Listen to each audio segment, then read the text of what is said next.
Hello everyone, today we are going to do an overview of my commuter bike and what it's like to live with one of these things and why I got it, and then we'll just go over the bike itself and we're going to go for a little ride and run around town.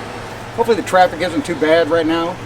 I'm doing the video here because this is where the decision was made to buy this bike. My front door is right there, it's 5 feet away.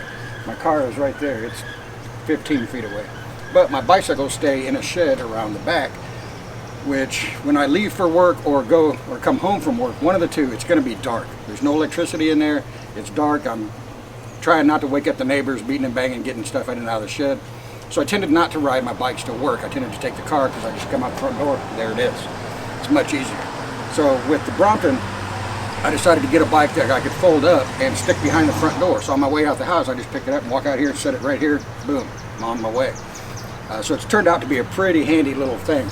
I do get some funny looks with it because it is so small, and I'm a 6 foot tall guy, so I look like a circus bear riding on a bicycle, but I don't care. I think I've put $10 worth of gas in my car in the last 4 months, just to give you an idea of how much I ride the bicycle.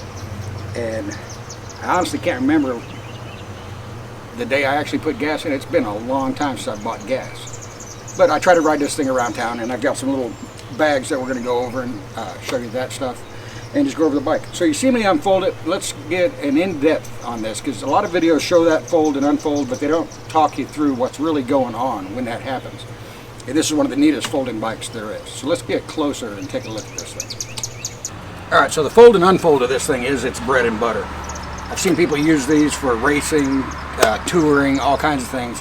And to me, it's not the best bike in the world for that, but for what it's designed to do, it's fantastic. So we're going to try to do this in depth, and I'm going to edit in different shots of what's going on here. So the first thing you need to do is the handlebar, just give it a bump, and it will come undone from this little latch right here, like so. This little piece latches into here. That holds it in place. So to unfold, give it a little slap, bring it up, and tighten down this sliver. You'll have to excuse the dirt. It gets used a lot. It's dirty. From there, I undo the seat, bring it up. The seat locks the rear triangle down, so the bike doesn't, when you pick it up, the rear triangle doesn't swing through. So with the seat lowered, there's a stop in the bottom. You probably can't see it, but right there, it's a little stopper that keeps everything together when the seat is down. So let's raise that back up, lock that into place. And from there, we want to undo the front wheel. There's a little hook that is on the chain, or the seat stay actually, because it's upside down. This little hook right here fits right here on this little carbon fiber piece and locks the bike into place so the front wheel doesn't swing out when you pick it up. So to undo that, just pick it up, keep it facing forward, turn it just like so, and latch it down.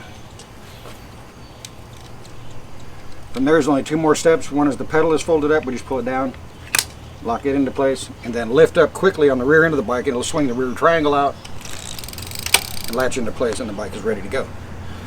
Fold it up, we basically repeat the process. This lever right here, we're going to squeeze that. That's going to undo this latch on the rear suspension here, this suspension block, and let the rear triangle hold loose. Right now it's in place. We undo that and lift up. The rear triangle swings underneath, like so.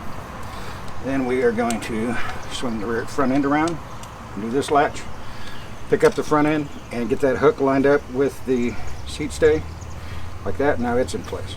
Drop the seat, that locks the rear triangle in, and we'll undo this latch here, and it'll just swing free and lock into place, like so. Then we'll turn the pedals, get them lined up correctly, like that, and fold the pedal in. That's done. Now another nifty feature on the front here is this luggage block. With that, you can take bags that are specially made to receive that block, and they mount on the front of the bike like that. This one, the strap would go inside the bag, or you can mount it over here on the side. There's a little strap for it there.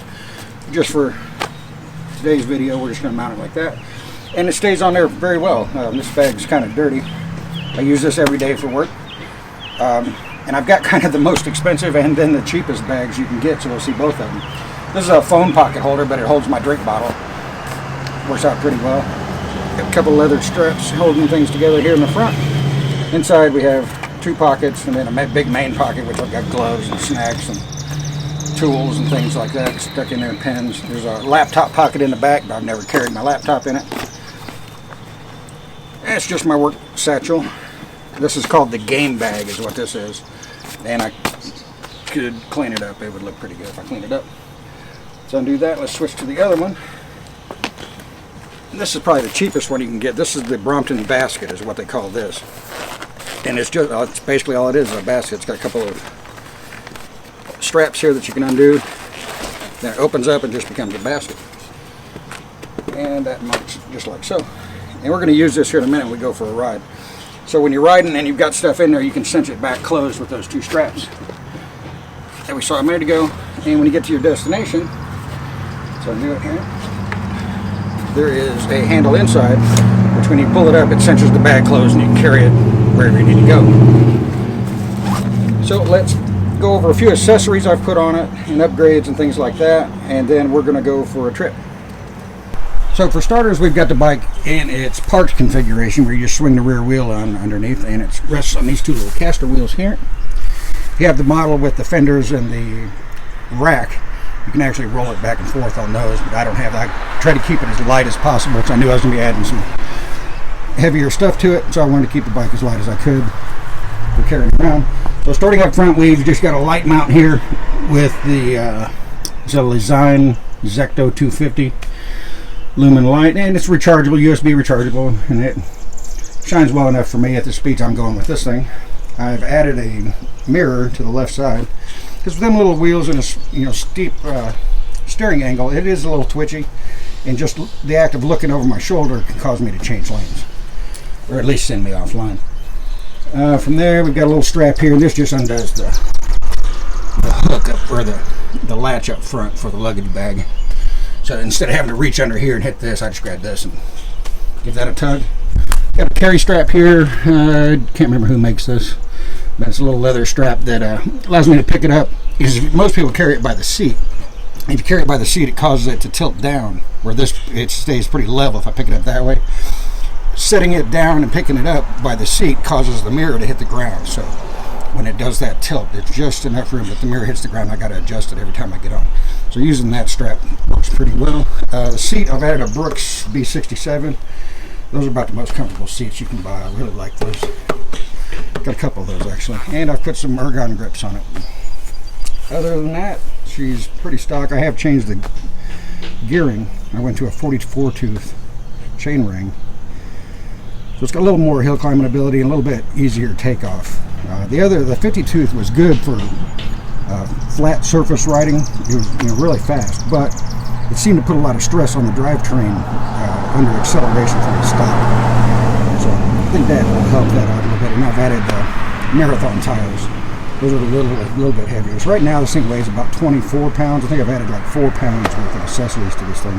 And I do have a tail light up under his Design, I forget which model, that Femto drive is what that is. So let's load up this basket and let's go get my wife some breakfast. We're going to head to a restaurant and pick up some food and come home. Hopefully it'll all fit in that little basket. We'll find out.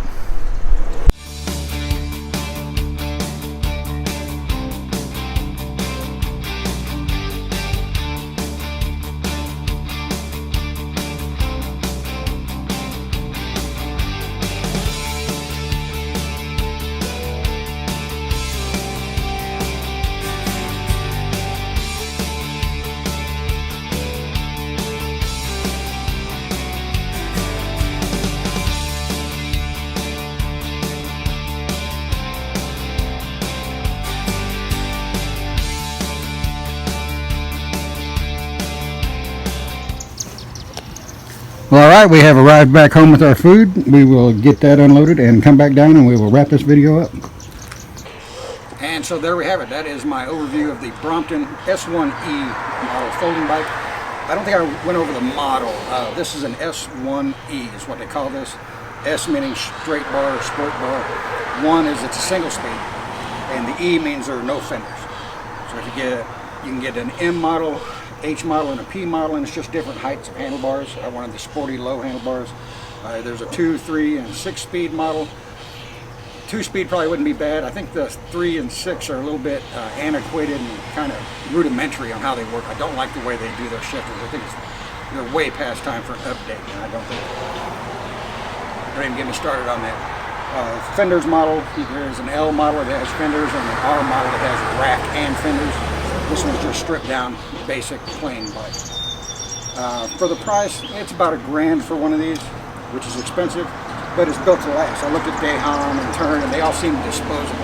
You try to get like replacement parts and things like that. I actually sent an email off to one of the companies asking for a specific part just to see what they would say, and they actually told me to check Craigslist and eBay for an old bike to get parts off of. They couldn't get me parts. So Brompton, yeah, you're going to pay a little more, but the support is there. If you need parts for these, you can get them. So that's the way that goes. And I really like that I can throw this in my car, take it with me. If I go to a campground or whatever, boom, I've got a bicycle. If I want to take an intermodal trip somewhere, if I want to take an Amtrak to Washington, D.C., I can pull this thing up, take it on the train with me, get off, unfold it, boom, I got a bicycle. I can go anywhere I need to go. It's just a neat little thing, and I really enjoy it. So there it is, my overview of the Brompton folding bicycle.